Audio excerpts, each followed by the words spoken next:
Formal nang nagsampa si Vice Presidente Inday Sara Duterte ng impeachment case laban kay Pangulong Kuting Jr. Matapos ang masusing pag-aaral, naglabas na ng hatol ang Korte Suprema para arestuhin ang Pangulo. Ang mga pangyayaring ito ay nagdulot ng matinding kaguluhan sa gobyerno at sa taong bayan. Ayon sa inahinging kaso ni VP Sara Duterte, inilabas niya ang umano'y mga ebidensya ng katiwalian at maling pagmamahala sa ilalim ng administrasyon ni Kuting. Hindi nagtagal, agad na umaksyon ang Korte Suprema at naglabas ng warrant of arrest laban sa Pangulo. Ang biglaang desisyong ito ay kinagulat hindi lamang ng Malacanang kundi pati rin ng mga mambabatas at publiko. Sa gitna ng tensyon, nananatiling tahimik si Kuting habang naglalatag ng mga hakbang ang kanyang kampo para kontrahin ng hatol. Habang umuusad ang legal na proseso at ang reaksyon ng taong bayan, ang ilan ay umaasang na ito ang simula ng mga mas transparent at tapat na gobyerno, habang ang iba ay nag-aalala sa posibleng epekto ng sigalot sa ekonomiya at kapayapaan ng bansa. Sa kabilang ng lahat, nananatiling buo ang panalangin ng mga Pilipino para sa isang patas at maayos na resolusyon sa kasong ito.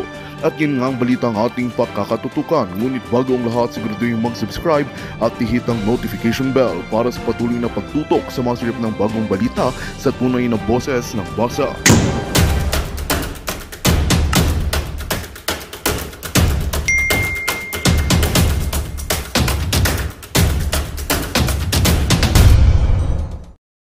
Was born and raised. We know what our people went through during Karina. But I just have a very brief question. When I went around the day after the typhoon, and I went to my barangay where I was born, which is Potrero in Malabon, Mayor Sandoval was there and mentioned that the navigational valve in Navotas, was not working, and it is under the supervision of the MMDA, and it's been out of service for a while, and it needed hundreds of millions to be upgraded, rehabilitated, and of course procurement takes time. I want to know if that is part of the reason why, first, there was a storm, second, it's high tide, third, the navigational valve was not working, and that is what would bring in the water from Manila Bay if it's high tide. So I'd like to know if that is part of the reason why Kamanava was easily flooded. Thank you, Mr. President. Thank you, our esteemed colleague. I think your information is as good as mine. I rely also on the news, Mr. President, that indeed may sira, hindi gumagana, etc. At to add to add salt to the wounds, Mr. President, yung pong narinig natin kaninang umaga sa ating Senate President sa kanyang text message sa bawat isa sa atin, yung pong hindi ko po alam kung parte po yan na sinasabi na hindi daw po gumagana yung pumping station. At dahil hindi daw po naka-switch on at ang binigay po sa kanyang rason ay wala pong gasolina at black daw po with trash. The only thing I can mention right now, Mr. President, distinguished colleague, is that when I see this afternoon, the National Expenditure Program, finally, meron na pong ginagawang feasibility study. There was a 15 million allocated funds feasibility study for National Capital Region. So I suppose that would be part of it, Mr. President, distinguished colleague. MMDA. This is under DPWH, Madam Mr. Yes. President. Thank you for that information.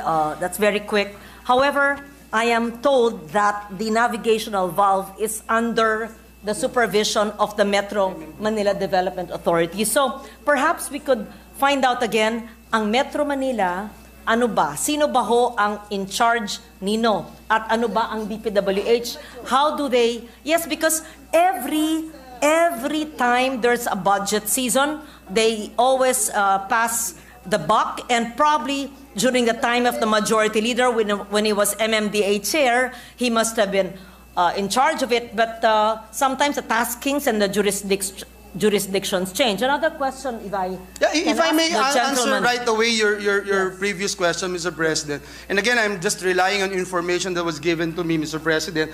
The navigation gate was damaged after a barge forcefully entered the channel from the sea going to the shipyard in Navotas. And this happened actually in June 7, 2024. So this was before the onslaught Yes. of Typhoon Karina. So it's not, yes, you're correct. It happened quite recently, and I'm not sure if it's correct. It needs hundreds of millions Yes. to repair, and because it's in the middle of the year and it's not a line item, it would take time. And that means if a navigational gate or valve, whatever it's called, is destroyed, then something is not working, and therefore the floods will happen. And that explains it. So Yes. my question, which perhaps a good gentleman need not answer, is what do we do when something so major breaks down because of an accident, a barge? How do we actually fix it in the middle of the year when there's no provision for parts or for repair of these expenses? Mr. President, to answer bluntly, number one, common sense. Kasi turn on lang daw, hindi daw na-switch on yung sinasabi sa ating Senate President. Number two, look at what's happening behind us, Mr. President. Easily, you can find out bakit nahihirapan lumabas yung tubig. Puro buhangin na yung nasa harap natin, Yeah. Mr. President. Yeah. Number three, which we have been talking about for so many years, and I sound like a broken record, Mr. President, master plan. We have been hearing about master plan, Mr. President. Kasi kung gagamitin po natin, for example, Mr. President, gagalawin natin yung isang barangay, inayos natin. Yung kabila na po yung pupunta yung baha. Pag inayos natin yung buong town, sa susunod na taon po sasama. Pag inayos po natin yung buong probinsya, for example, ng Bulacan, tatamaan naman po yung Pampanga. And that's why we have been calling for a master plan, Mr. President. In fact, Mr. President, last year, we were told, for example, just in this particular case, the one in Central Luzon, yung binabanggit po kanina ni Secretary Bonoan, it's a 60-kilometer floodway. And he said, and I quote, the project might start this year, Mr. President. And yet, it's still a feasibility study. In fact, if you look at the NEP, wala pa rin po doon sa feasibility study yung supposed to be gagawin. Kaya ako, litong-lito na rin po. And again, I wish to hear what DPWH would say. And I am very eager to find out ano ba talaga yung bagong sagot sa atin ngayon. Ang sagot po kasi, Mr. President, kayo ho bilang eksperto at kinikilala sa apat na sulok ng daigdig when it comes to the issue on climate change, Mr. President. Senator Ligarda can attest na panahon pa ni Limahong pinag-uusapan na yung climate change. Tapos ngayon sasabihin, climate change kasi Kasi malakas ang ulan Kasi mas maraming ulan na dala itong bagyong Karina kaysa sa Ondoy. Hindi po talaga katanggap-tanggap. Thank you, Mr. President. Maraming salamat dyan. Ngayon na binanggit nyo yan, babanggitin ko lang ito. Alam po natin na itong bahang ito ay dulot din ng mga basura, bote, lata, plastic na nasa mga daluyan ng tubig sa mga drainage, esteros at kanal. Yung hindi pagpapatupad ng Ecological Solid Waste Management Act. So, we're not even talking about equipment. We're not talking about budgets for maintenance. We're talking about sheer and mere compliance with a more than 23-year-old law. So, ang tanong ko po, MMDA. Nandito yung majority leader, dating head ng MMDA. Yan. Tayo mga apekto rin sa flood, Bulacan, at Kamanava. Ilang araw sa isang linggo, linilinis ang mga drainage at kanal. At yung mga repair sa kalsada, hindi ba merong mga semento at mga buhangin na pupunta sa mga drainage at maaring yung mga semento naninigas. So it really makes the holes and the crevices in the drainages smaller. So I asked this question not expecting an answer, but maybe a rhetorical question, which I will ask during the budget hearings.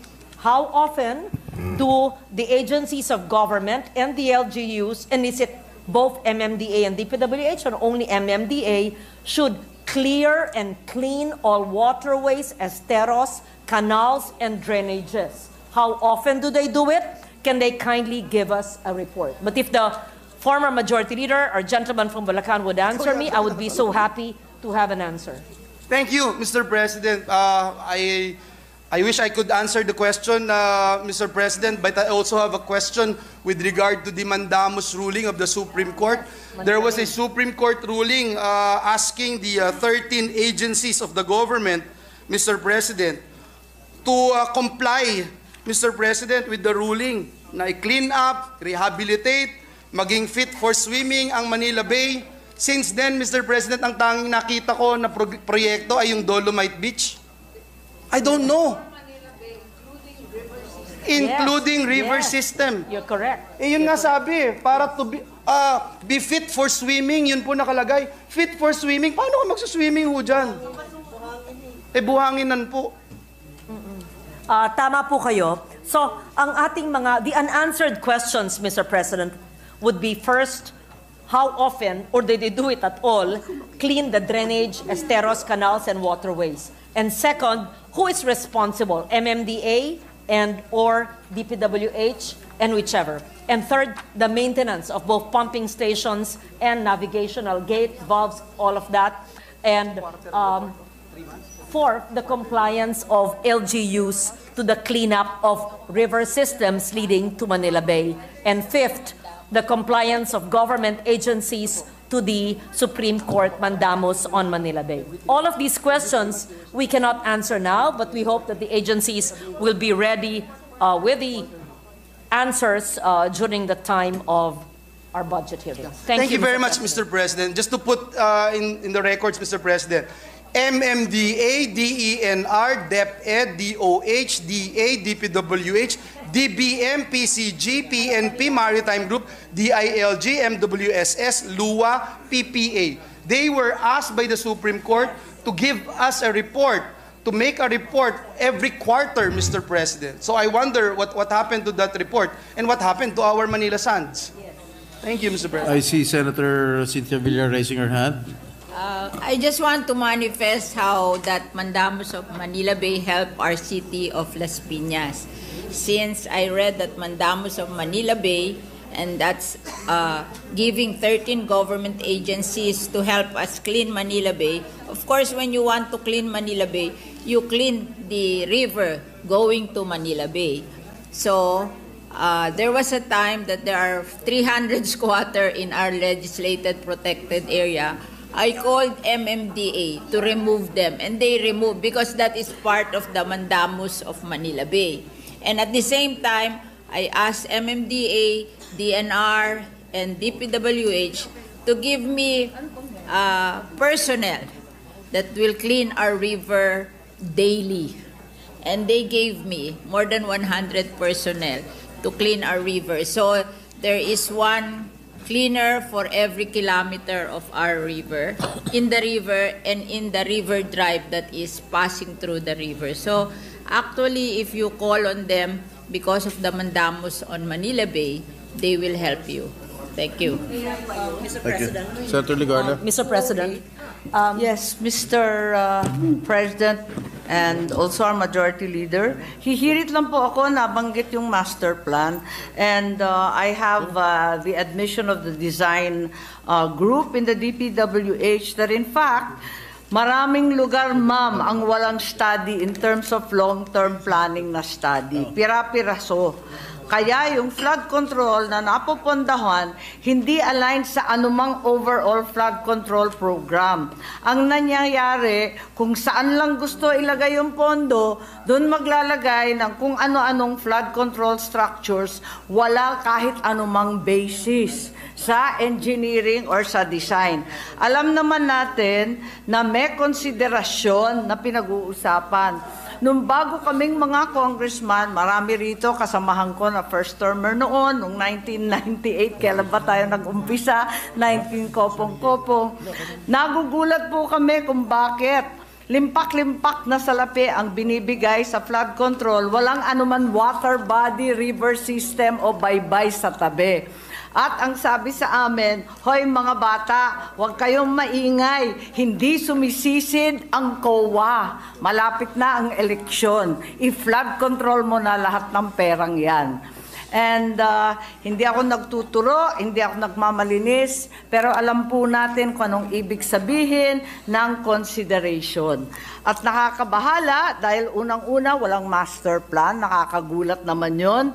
At malalaking rivers, malalaking baybay, malalaking waterways at lawa, walang kaplano-plano, kaya nakakanerbiyos. Tapos yung popondohan pa, yung may konsiderasyon. Yun lang po. Senator, Last to deliver his manifestation. Senator Binay. Mr. Chair, just to share, kasi napag-usapan ho yung master plan. Noong 2013 po, after nung Ondoy, nagkaroon ho tayo ng flood management master plan for the Greater Metro Manila area. So siguro maganda hong tingnan, Mr. President, kung ano na hong nangyari dito sa master plan na nagawa noong 2013. Maraming salamat po. Majority Leader. Mr. President, last to deliver a manifestation is Senator Revilla, but then, Mr. President, the former Mayor of San Juan would also like to deliver a manifestation, Mr. President. Who's first? Senator De La Rosa. Senator, the good one. Yes, Mr. President, just like to make a manifestation. Nabanggit kanina ni Senator Joel Villanueva. Totoo po yun. Nakakalungkot na nakikita po natin. It seems that in our flood control projects, we have almost 300 billion a year. That's 1 billion a day. Pero nakakalungkot na yung po mga high impact projects that would really mitigate flooding problems in Bulacan, Central Luzon, Pampanga, and Metro Manila, mukhang hindi po nangyayari. Sa halip na mga major floodways, dikes, water impounding systems ang ginagawa, mukhang ito po ay pinagpipira-piraso, pinaghahati-hatian. Mr. President, you will notice also from the air, makikita niyo po, halos lahat na po ng ilog, no? Yung mga slope nila ay sementado na po kahit walang community. Hilig po ang slope protection ng mga proyekto, drainage improvement. But what we need really for us to be able to mitigate and lessen this flood are high impact projects like floodways, mega dikes, and water impounding. Just like to cite also an example that during my time as mayor and congressman, during the incumbency of our majority leader as MMDA chair, dahil po ang MMDA in charge sa flood control projects sa Metro Manila, doon po sa San Juan, alam po ng presiding officer, meron tayong mga 5 barangay na binabaha that are located by the river. Pero kung talagang mag-iisip kayo kung paano ito sosolusyonan, nagawa po natin na parang we were able to put up pumping stations in Balumbato, Salapan, Rivera, and Progreso. No? Sa tulong po ni then Chairman Francis Tolentino. Nawala po dati 15 feet ang baha doon at hindi nawawala. Pero natanggal po. But this time around, siguro going doon sa mga problema na binanggit po ni Senator Joel, yung pong huling pumping station, Mr. President, sana po sa San Perfecto na ngayon nalubog ang daming nasayang na ari-arian. Inarang po, inirata po. Sa halip na pumping station, ginawang slope protection, drainage improvement na naman, at pinaghati-hatian na naman. Kung ito po ay nangyayari dito sa Metro Manila, much more in the provinces, Mr. President. Kaya yan po siguro ang nilalarawan kung bakit hindi masolusyonan ang ating pagbabaha sa Central Luzon, particularly Pampanga and Bulacan, na sa halip na high-impact projects like floodways, dikes, and water impounding projects ay nahahati-hati to slope protection, walang katapusan drainage improvement na paulit-ulit at dredging na hindi mo naman mabilang. Yun lang po, Mr. President. Thank you. So, ang ibig niyo po sabihin, Sabihin nung chairman po si Senator Tolentino ng MMDA, wala pong baha sa Metro Manila. Meron naman po, pero sa tulong niya, nabigyan ho tayo ng pumping station sa Barangay Balumbato, Rivera, Salapan. Actually, Mr. President, ginaya po lang natin ito doon sa Navotas because Navotas is is below sea level, but they were able to remove the flooding. 70% po ng nabotas lagi lubog nung paglalagay ng bombastic pumping station, at ginaya po natin. I'd like to thank the chairman, Francis Tolentino, no, na tinulungan po niya tayo na wala po yung baha sa San Juan. Kaya siguro dapat ibalik na rin si Francis Tolentino sa MMDA. Hindi, biro lang po. Biro lang po, pero maraming salamat. I appreciate with gratitude the Magandang balita ang hatid namin sa inyo ngayong araw. Sa pagtatapos ng aming balitaan, nagbigay kami ng mga mahalagang impormasyon. Maraming salamat sa pagtutok at pagsuporta sa aming programa. Huwag kalimutang manatili sa mga susunod na araw para sa mga bagong balita at mga kwento na dapat nating abangan. Mula sa Boses ng Masa, magandang araw, Pilipinas!